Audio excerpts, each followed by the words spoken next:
L'instauration de ce droit de préemption commerciale est un outil qui doit participer en tout cas à inverser la tendance de 40 ans de politique d'aménagement du territoire au détriment des centres-villes, il faut le dire, au détriment de la nature, du climat et du lien social. Pendant des années, les Nantaises et les Nantais ont été encouragés à partir consommer avec leur voiture en périphérie, dans des zones commerciales dominées par des grandes anciennes.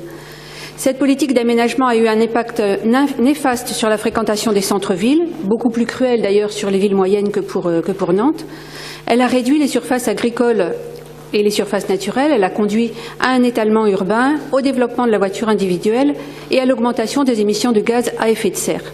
Mais de plus, le lien social qui fait toute la richesse d'un tissu commercial de proximité s'est progressivement perdu.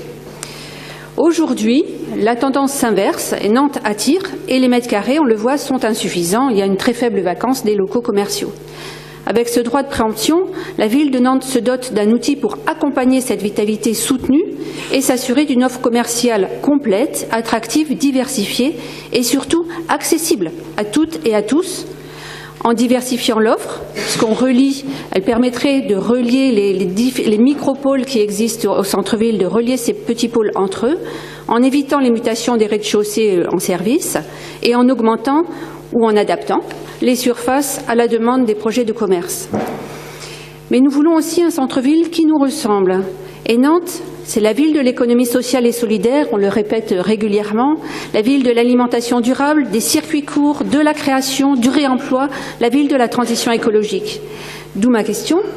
Comment les besoins en mètres carrés de ces commerçants qui portent les valeurs du territoire sont pris en compte? Comment le droit de préemption pourra y répondre? Et est-ce qu'un représentant de cette économie sera présent aux côtés des partenaires déjà cités? J'ai entendu les opérateurs commerciaux, la CCI, les chambres de métiers, mais je n'ai pas entendu de représentants de cette économie sociale et solidaire. Pourtant, c'est bien indispensable pour assurer la transition économique d'un territoire qui affiche par ailleurs de grandes ambitions sur ce point. Et je conclurai juste pour dire un mot sur la délibération suivante qui concerne les mesures d'urgence face aux événements liés aux manifestations qui ont lieu depuis plusieurs mois le samedi, pour rappeler ou pour affirmer que nous condamnons toute forme de violence et apportons notre soutien aux commerçants, tant sur le plan financier que sur le volet des animations qui nous sera présenté. Donc le groupe des élus écologistes et citoyens, j'élargis tout largement, le groupe des élus écologistes et citoyens votera les deux délibérations. Merci.